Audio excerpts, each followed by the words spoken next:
Well, good morning. I want to thank the Cleveland Clinic. I want to thank Dr. Barsoom for hosting us. We have been working with the Cleveland Clinic throughout this, and we've really appreciated the advice, the counsel, and then the insight of what's going on the ground. So I've been able to talk with Dr. Barsoom throughout this, and I think they're doing a really, really good job. I want to give them in a minute a chance to talk about some of the things that they're doing. If you look at how patients who've come through here have fared compared to other places, I think that they have a really good record in terms of patients being discharged and patients recovering at higher rates than what you see elsewhere. And I think that that's because they're doing so much good stuff. An update on our situation here in Florida. We are now have tested 320,000 people in the state of Florida. As many of you know, there was not very much testing going on anywhere in the country just 2 months ago. So we've been able to ramp up a lot. Cleveland Clinic's doing a great job with different things. We, of course, the state and the National Guard have supported sites such as the one in Broward County that's been very, very successful. If you look, the last 2 days we've reported close to 37,000 test results. We've had under 2,000 positives out of that, and so in terms of new cases, because there are people that test positive when they're in isolation, they need 2 negatives to get out, but in terms of the new cases. So what we're seeing is the percentage of people who are going in to test that test positive is declining. Florida already had a pretty low percentage. Some of these other places throughout the country have been as high as 50%. Some of them are still 30%, 25%. Here, if you look at the last week, the average positivity rate for new individuals was about 7.5%. So that's a good sign that things are going in a good direction.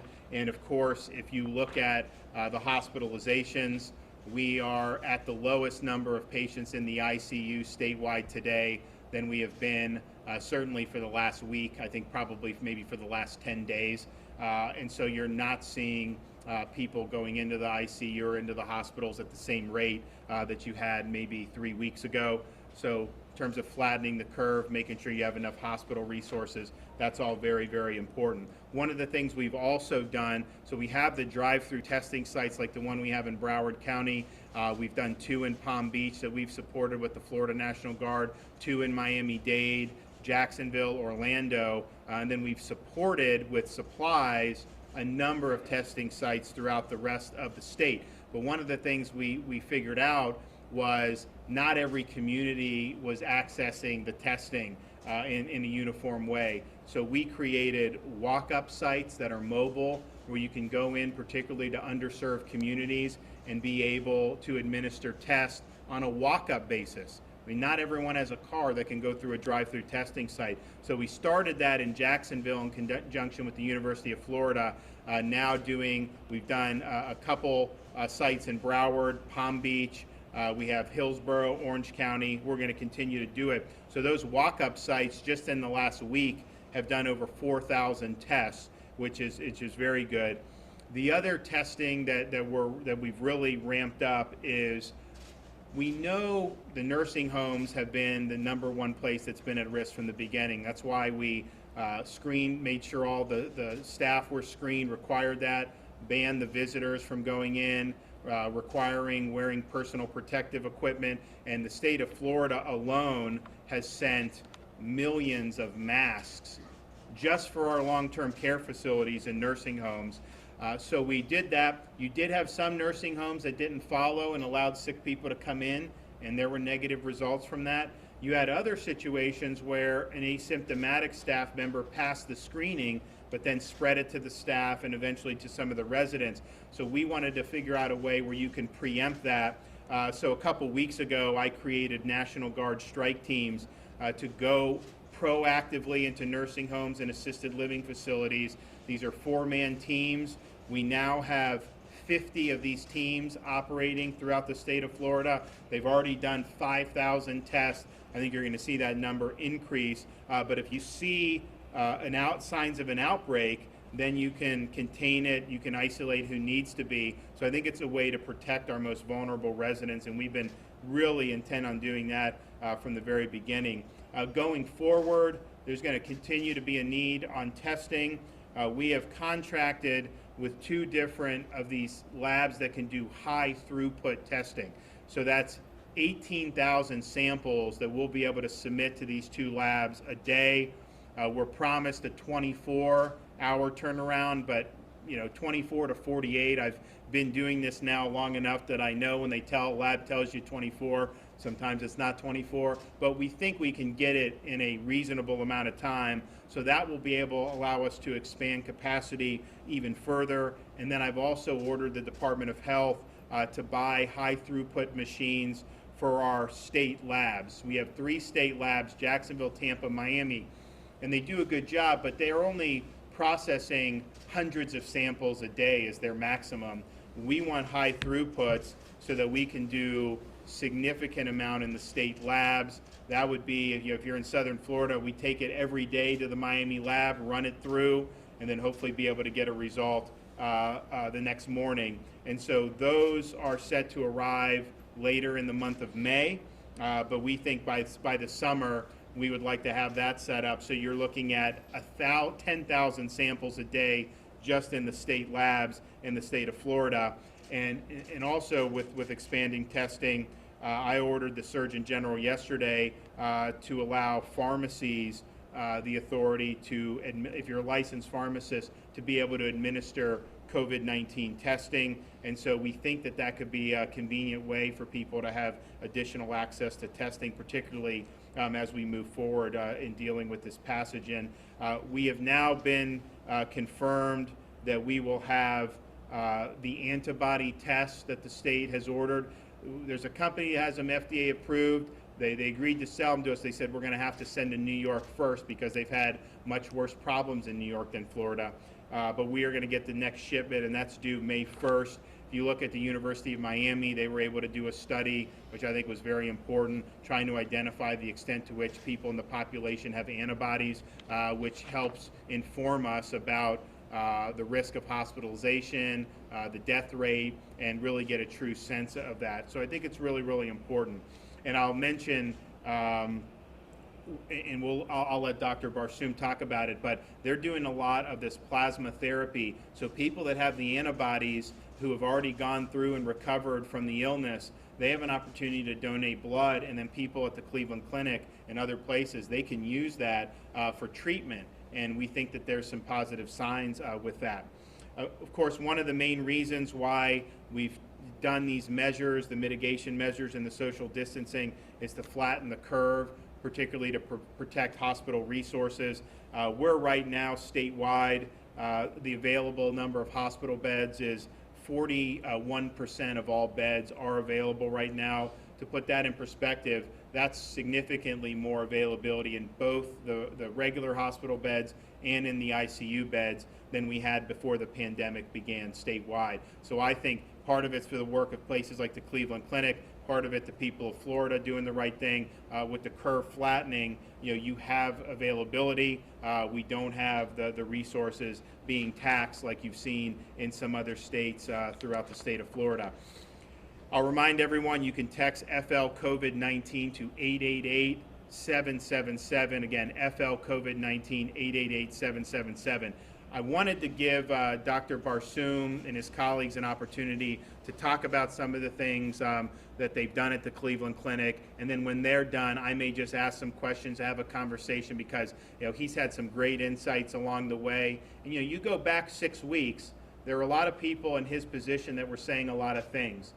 Some of them were just dead wrong on what they were saying, and I think everything Cleveland Clinic, when we would ask how things are going, it was all based on hard data, facts, and rigorous analysis, and that was why we really appreciated getting the counsel for them. So please take it away, and we'd love to hear what you have to say. Thank you so much, Governor. First, let me thank you for being here, and thank you for your leadership throughout this crisis. I also want to thank Secretary Mayhew from the Department of Health from ACA. I have to say that the work that she's done in helping create a sense of collaboration around all of the hospitals in the state of Florida has been absolutely incredible. In fact, we have daily phone calls with our colleagues throughout Southeast Florida to ensure that we're all aligned in being able to react in case of anything unforeseen or any emergencies. And again, a lot of the credit to that really goes to Secretary Mayhew and to the governor for really creating that culture for all of us. I think that's incredibly important. The second thing that I would say is we are absolutely honored to be able to play the role that we have played here in the state of Florida. It has been an incredible opportunity to see the healthcare system as a whole throughout the state to step up to take care of over 20 million people that live in the state of Florida, and that's truly an honor for all of us. There is no greater honor than when another human being trusts you with their lives or the lives of their family members. We've been able to do some really cutting-edge things here. You heard from the governor a little bit about plasma therapy, and I'm going to, in a few minutes, ask my colleague, Dr. McWilliams, who's the head of our infectious disease department, talk about that. We've also been using the artificial lung, or the ECMO machine, ECMO machine. Those are for patients that are failing ventilators and need another level of care. We've had 3 patients that have been treated with ECMO. 2 have already been taken off of ECMO and have succeeded. We continue to have 1 patient who's still being treated with ECMO, and we have a good hopes in terms of how that will turn out for that patient. So again, that's a truly cutting-edge treatment. Much of what we're doing is based on starting clinical trials to determine the very best way to treat our patients. As you know, we've never treated COVID-19 until now. We're learning things every single day. So every day as we learn more, we're applying that into our clinical practices, and we're spreading the word. So we have 66,000 caregivers around the world that are laser focused right now on ensuring that everything we learn can be used for the betterment of humanity. And I think that's a great message to put out. I also think that you're seeing that from not only the Cleveland Clinic, but other great healthcare systems throughout the state of Florida. Again, working together to try to make sure that our patients get the very best care. The last thing that I'll mention was that we did announce earlier this week the Global Center for Evolving Pathogens, which is going to be headquartered right here in our own state, up in Port St. Lucie, right across the street from Cleveland, right across the lake from Cleveland Clinic Tradition Hospital in the new Cleveland Clinic Florida Research and Innovation Center, as well as up in our campus up in Cleveland. So we will have investigators from around the country that are coming together now, both here in Florida and up in Ohio, to lead research on not only vaccine development, but treatments around immuno-oncology, using your own antibodies to treat cancers, and really having a better sense of how we can take better and better care of our patients. So with that, I'm going to ask Carla McWilliams to weigh in a bit on the work that's been being done in terms of cutting-edge care for our patients here in Florida. Thank you, Dr. Barstow, and once again, thank you, Governor DeSantis, for coming down to see us today. It's really an opportunity, a lovely opportunity to have you here and for us to speak about some of the things that we've been doing. I have been on the front lines, of course, taking care of many of the patients we have in the hospital with COVID. I've had the privilege to be a part of the team where we are offering artificial lung therapy. As Dr. Barstow mentioned, we successfully taken 2 patients off, and we still have 1 more patient who is on the artificial lung bypass. For treatment, we have convalescent plasma therapy we are providing to patients. We're also working on several clinical trials in collaboration with our colleagues in Ohio. Some of those clinical trials are directed towards outpatients who are otherwise well at home, and some of those clinical trials are targeted towards our inpatient population. Several of them were going to be IRB approved yesterday on our main campus in Cleveland, and we expect to have those trials up and running next week. Thank you very much, Carla. And then to my left here is Dr. Greg Rosenkrantz. Dr. Rosenkrantz is the president of Cleveland Clinic Indian River Hospital. He came to us after serving as both the dean of the medical school at University of West Virginia, as well as the chair of medicine at the Cleveland Clinic up in Cleveland. Greg, if you can touch on the work that we've been doing in the community throughout the Treasure Coast as well. Thank you, Will, and again, thank you, Governor DeSantis, for being here and your leadership during this time. A couple things. It is an honor and privilege for us to care for our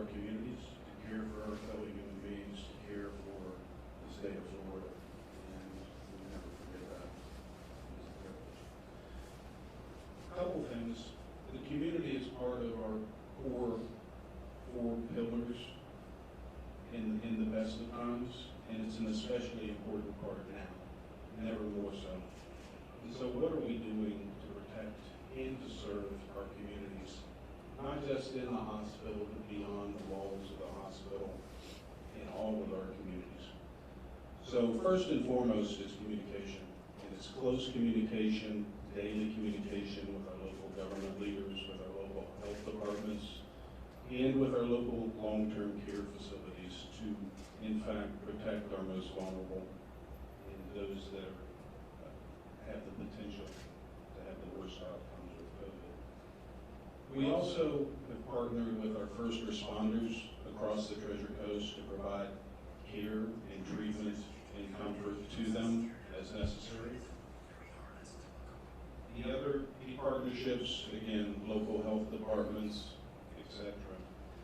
We will be available and we will flex our hours as necessary, as we have done already, to serve our communities, to be transparent with our communities with the data and the statistics that are there, and to serve them as the needs may arise. So again, the community is one of our 4 care pillars in the best of times, and it absolutely is a focus today. Thanks, Greg. Last comment I'll make, just on behalf of my colleagues here, as far as medical professionals go. You know, one thing that I do think is important for everybody to recognize is that it's never happened in any of our lifetimes that we have reversed a viral quarantine. So what we're going to be seeing here over the next several weeks and months will be educational to each of us every single day. I think that there's a lot of excitement about seeing what happens as we move forward, as we start slowly seeing changes with the requirements that we've had put in place. But please recognize that we will learn every day, and we may have to step back from some of those decisions as a society. And also understand that you have to recognize where you sit in terms of your own personal risk. I have my own parents who are 75 and 84 years old, and I've told them that regardless of what happens in the coming weeks, I expect that they will still remain indoors. And when they're outside, they will always have a mask on, they'll wear gloves. As a society, some of the principles that we've learned around social distancing, frequent hand washing, for example, wearing masks when we're out in public, preserving some sense of personal space, these are things that we have to stick with. So recognize that just because you can do something doesn't mean that you should do something. And probably most importantly is if you have any symptoms at all, a cough, GI problems, a sore throat, a fever, it is your social responsibility to your fellow human beings to stay home and to get tested. So even if you have the opportunity to go back to work, if you are sick, you need to say something about that. That it is just too much of a risk to allow our fellow humans to get sick because somebody doesn't want to say something about it. So please take that advice seriously. Well, great. Can you say a minute, because I was talking with Dr. Barsoom a week or two ago, and I was asking them about, because they're learning things every day. How are you guys treating the folks who may need to be on a ventilator? There was a lot of literature coming out of New York City that once they get on a ventilator, it was like 88% were dying on the ventilator. And so how are you guys handling that? And I think the results here have been better. So can you talk about the experience you've had? Sure, happy to. And I'll ask Carla as well to weigh in on this. So a couple of the things that we've learned early on from our colleagues around the world, candidly, is that for patients that look like they're going to require intubation, early intubation is likely better than late intubation. That's number one. The second is using lower tidal volumes also seems to do better for the lungs, and prone positioning. So it's not uncommon that somebody would be intubated but actually turned over on their stomach. It actually is easier to ventilate the lungs. There are also some medications that we've used to assist with that, and in patients that don't continue to improve, that's where the ECMO machine or the artificial lung has come in handy for us. Carla, do you want to comment some more on that? Absolutely, I echo everything Dr. Barsoom has said. One of the things that's important in our respiratory support for patients is early proning, so the lungs are able to requiring high oxygen amounts, we actually ask them to lay down on their stomach and to breathe that way to help improve aeration in the lungs. And in terms of even the plasma therapy, there's been reports in other respiratory viruses that the plasma therapy may be very helpful for patients. It's probably much more helpful to give it early rather than late. So in other words, give it to someone before they need to be on a ventilator and we know that they are quite ill.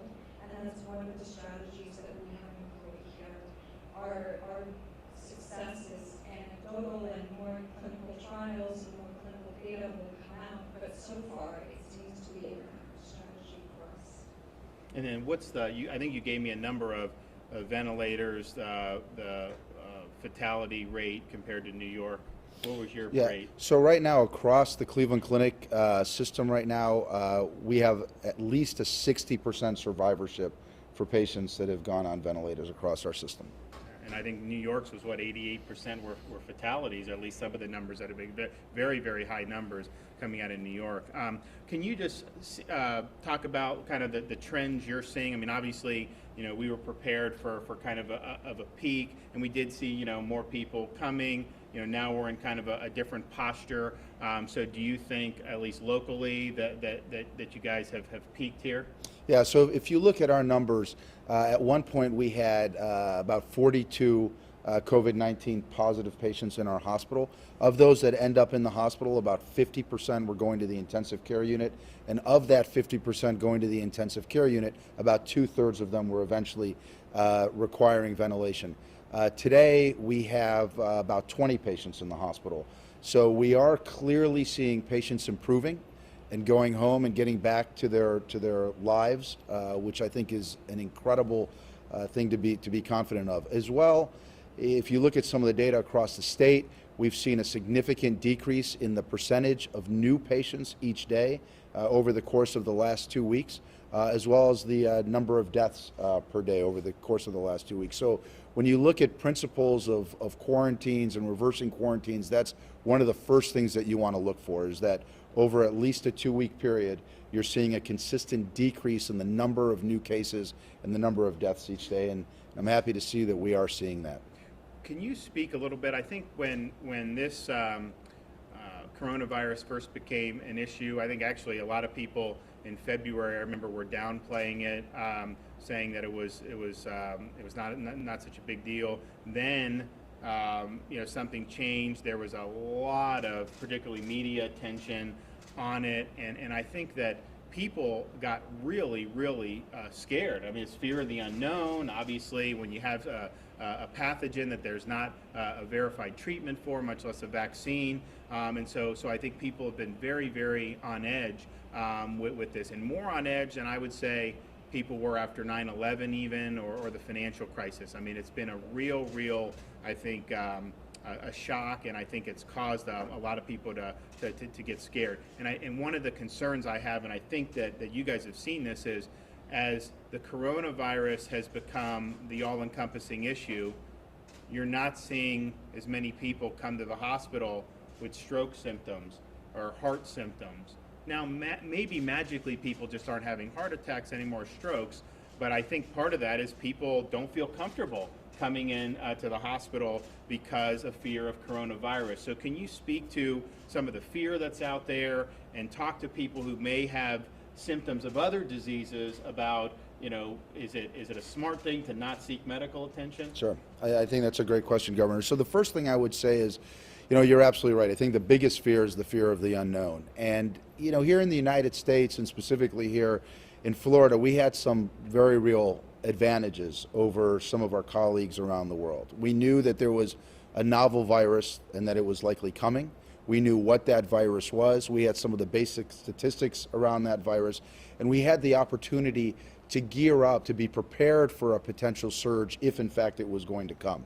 So really kudos goes out, I think, to all the healthcare professionals throughout the state that were ready to ramp up if we needed it. It's nothing short of monumentous, to be perfectly candid, that we didn't see the big surge that many of us were being prepared for. I think it really speaks to the fact that people took the idea of social distancing and quarantining seriously, that they took it to heart and they stayed away from others, that people got tested when they had symptoms, and that has put us in a much better position today. Unfortunately, it's also put many folks in the position where they feel that going to a hospital when they're not feeling well may not be in their best interest. I want to tell you that every hospital has taken incredible efforts to ensure that our hospitals are as safe as possible. If you look at a study that just came out last week from our colleagues up in Cleveland, they've shown a 38% decrease in patients presenting to the hospital with stroke and heart attack symptoms. Now, the reality of it is, if you're a data-driven person, you would think that the incidence of people having heart attacks and strokes has likely stayed the same. That means 38% fewer patients are seeking care. That's a problem. We need to make sure that people understand that our hospitals are as safe as they can be. We check the temperature of every person that comes into any one of our sites. We have masking in our hospitals for everyone when they're patient-facing or working with other colleagues within a 6-foot area. We test all of our patients before any procedure, and every patient that gets admitted to the hospital is tested. Carla, do you want to just touch a little bit on cohorting, how we make sure that we're not mixing COVID positive patients and COVID negative patients? I think that's important. Yes, absolutely. Thank you, Dr. Barstow. As Dr. Barstow said, we're very, very concerned about patients that have other conditions not coming in to seek care and the potential downstream consequences of that. And just to reassure the general public, our hospital, along with every other hospital, has gone through great lengths to create what we call cohort units. And what that means is all patients with COVID are put in a particular area of the hospital with dedicated staff. We have environmental cleaning done on a very consistent basis that essentially excludes or removes any risk to any of the other patients who may be on other floors or in other areas. Again, it's not just Cleveland Clinic that's doing this, it's every other hospital in the country, and I think the general public needs to feel safe, and we are able to provide that care. We don't want people who are ill to stay home and not seek medical attention when it's necessary. Well, thank you. In terms of, you spoke a little bit about going forward, some of the things that'll be important. As people start to, and look, this is going to be a slow process, but as people start to transition, what do you think are some of the important things for people to keep in mind just in their daily lives if they're going to work? I mean, I think one thing that's going to be interesting in all this is, we've had a lot of businesses operating. I mean, these quote essential, some of them have gone to 90% telework. And I think what they have found is they could still get an awful lot done doing things like telework, where you're not having density in a workplace, but you're still doing what needs to do. Now, obviously, every employer, depending on what they're doing, just doesn't have the luxury of doing that. But I think you're going to see business practices, having gone through this, there's going to be things businesses were doing just 2 months ago that they're never going to go back to.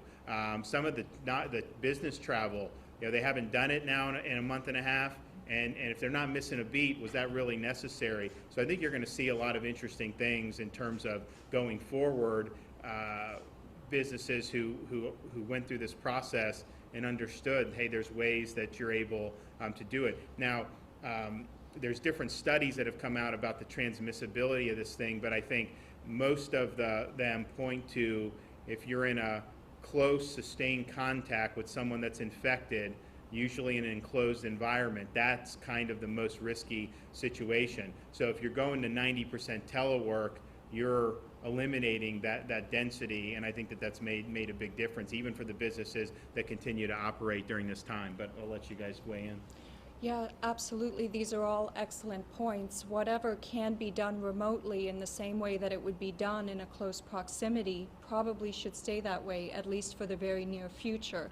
And for those people who do return to the workforce, that social distancing and those rules still need to apply, which is greater than 6 feet.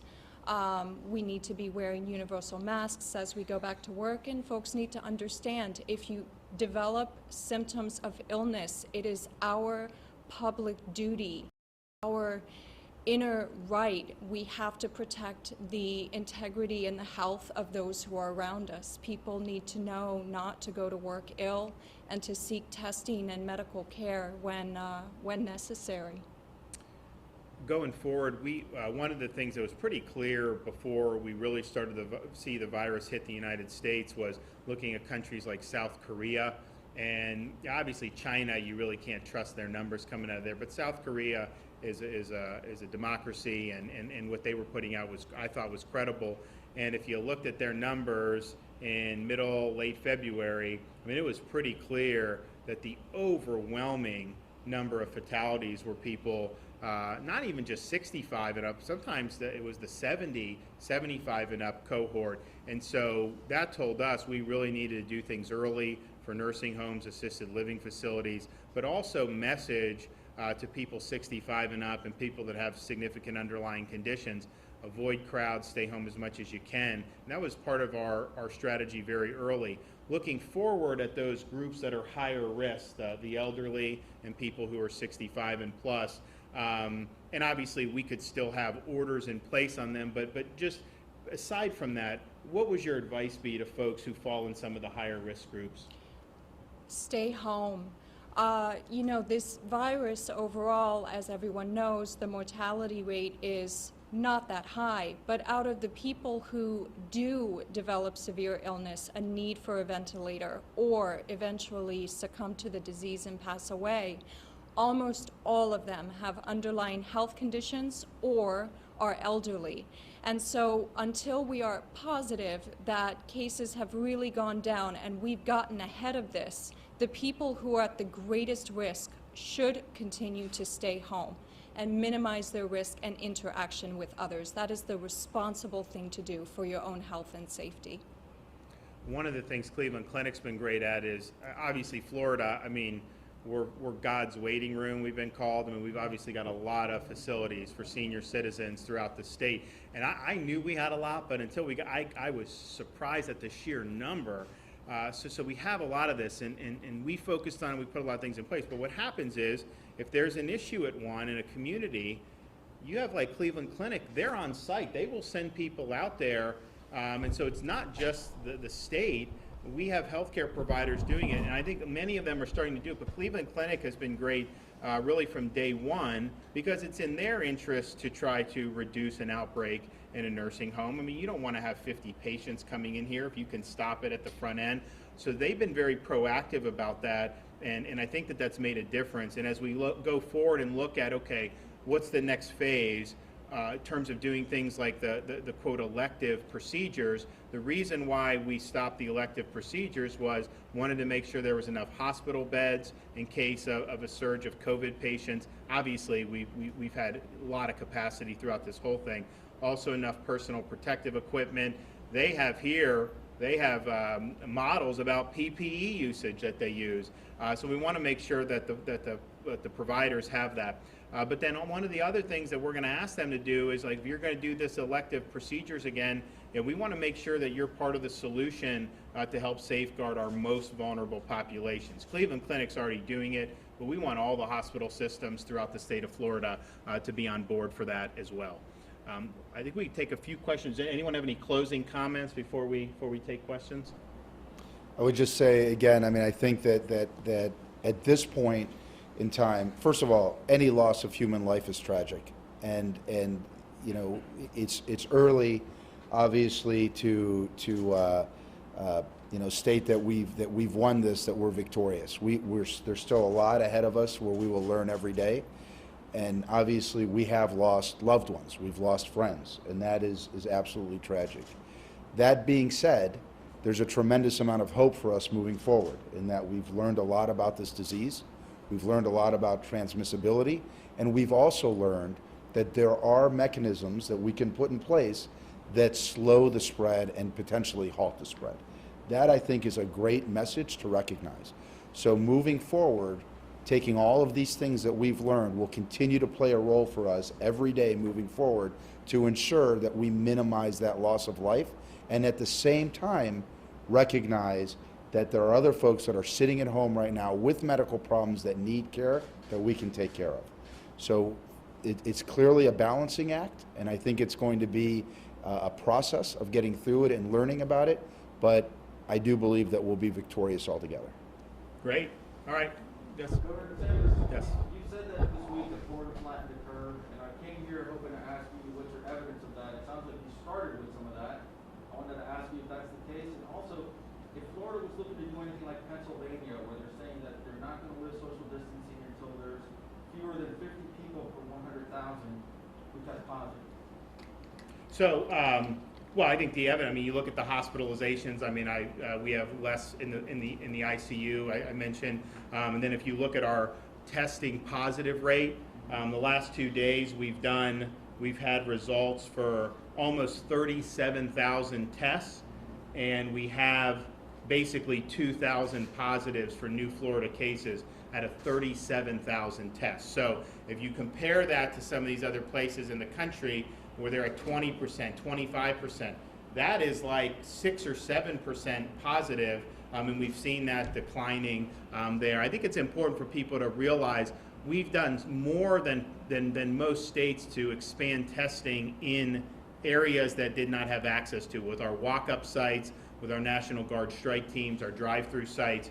And so when you test more, you're going to find more cases, but it's at the rate that you're finding, and if that rate is declining, then you're doing a good job. And flattening the curve, there were papers in Florida a month ago saying that by this week, Florida would have 465,000 people hospitalized for COVID-19. And the fact of the matter is, this week, the number of people who've been in the hospital has hovered around 2,100 people, not 465,000. And so the fact that we have huge medical resources available, we have more space and available beds today, more ICU beds available today than before the pandemic began. That flattening the curve is all about making sure that the disease doesn't overwhelm the hospital system.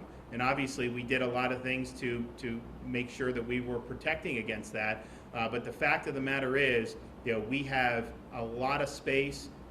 No one thought that we would have this much space. The predictions, just understand, when you say 465,000 people would be hospitalized in the state of Florida, we only have 70,000 beds in the state of Florida statewide.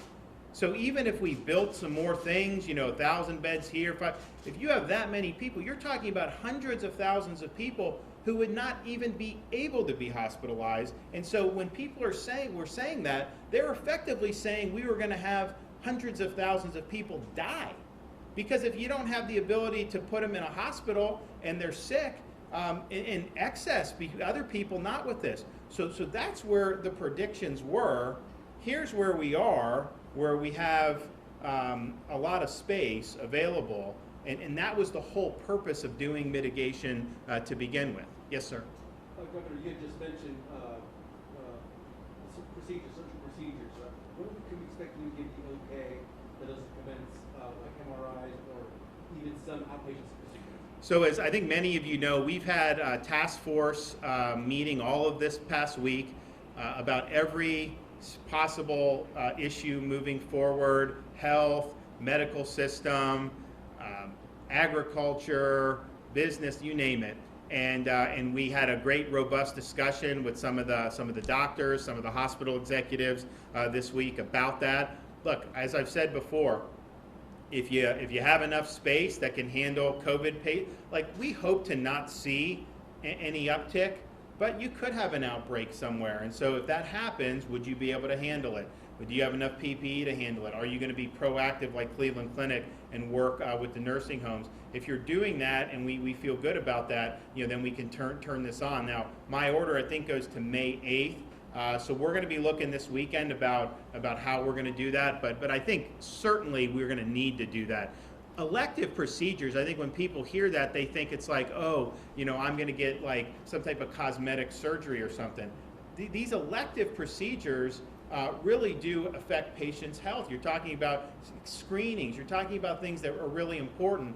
And I understand why this was done, because we didn't know what was coming down the pike, but the fact that we have availability and can accommodate it, I think we do need to move in that direction. So we'll be announcing, I think, pretty shortly, but I do want to review all the task force findings. I obviously want to consult with different people, but I think that's going to have to be done. Governor, so I have a question about the antibody test, and it's a medical question, so the doctors maybe could jump in too.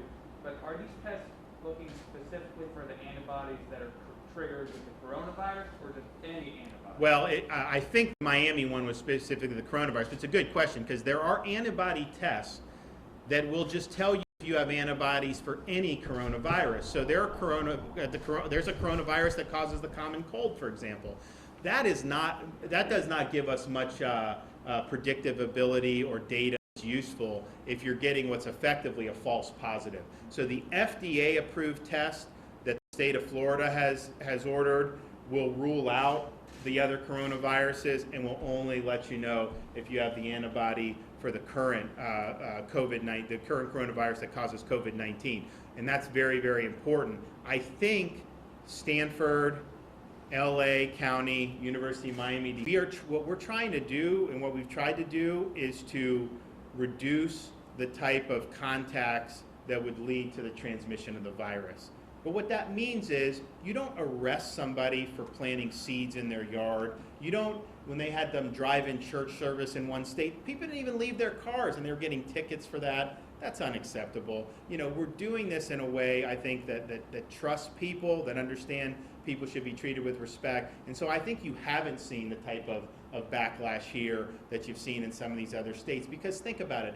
What right does government have to restrict you if it has no relationship at all to fighting an infectious disease? And some of this stuff that's been done, I think, has no real relationship to doing it. And so anything I've done, I think the folks locally here in Broward and Dade, when they've had to do things, I think they've focused on, okay, how do you, what can you do that would limit the spread of the virus? But beyond that, we don't really have, I don't think, legitimate authority to be doing it. And so I think some of these places that really got carried away, I think it spawned a backlash. And I think in Florida, I think people, it's been tough. It's been real tough. I mean, you talk about kids being out of school for working parents. You talk about people losing jobs like we've never seen before in this country or in this state. This has been very, very difficult for a lot of people. And of course, someone you know may end up contracting this virus. You know, most people have recovered, most people have been fine, but people have ended up in hospital. They've had brutal illnesses, even if they end up recovering. Obviously, we've had people pass away, not at near the rate in some of these other states or what the rate was predicted for Florida, but it's tough, and it's very tough to deal with all this stuff. So I think all those things considered, I think the people of Florida have done a great job. I don't think that you're going to see the type of the type of complaints that you've seen in those other states, because I think we've approached it the right way. I want to thank the Cleveland Clinic again for their leadership, for saving lives, because they have definitely saved lives here in the state of Florida with their excellent medical staff. It's a very well-run facility. They thought very deeply about this virus from the beginning. They relied on really hard data and facts, and I just commend them for their efforts. It's been an honor to be able to work with you guys, so thank you. Thank you very much.